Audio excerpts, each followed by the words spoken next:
लग्नाचे दागिने म्हणजे श्रीमंत पेशवाई दागिने, नाशिकचे सुप्रसिद्ध सराफ मयूर अलंकार सराफ।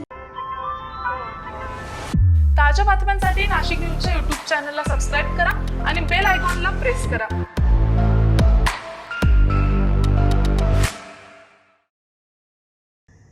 नाशिकच्या विल्लोळी शिवारात मुंबई आग्रा महामार्गालगत कंपनी कामगार सूरजकुमार मोहनलाल सोलंकी वय वर्ष 38 याच्यावर कोयत्याने प्राणघातक हल्ला करणाऱ्या संशयित दाम्पत्याला ग्रामीण पोलिसांनी ताब्यात घेतलंय। त्यांना गुरुवारी जिल्हा रुग्णालयात हजर करण्यात येणार आहे। सोमवारी भरदिवसा एका महिलेनं सोलंकी याच्यावर कोयत्यानं सपासप वार करून गंभीर जखमी केलेलं होतं आणि या घटनेचा व्हिडिओ सोशल मीडियावर व्हायरल झाल्यामुळे मोठी खळबळ उडाली होती। हल्ल्यावेळी संबंधित महिलेचा पती घटनास्थळी उपस्थित असल्याचंही व्हिडिओमध्ये दिसून आलेलं होतं।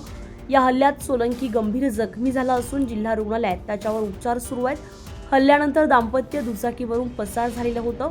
त्यांनी वापरलेला कोयताही घटनास्थळावरून सोबत नेल्याचं समोर आले। या प्रकरणी नाशिक तालुका पोलीस ठाण्यामध्ये जीवे ठार मारण्याचा प्रयत्न केल्याचा गंभीर गुन्हा दाखल करण्यात आला होता।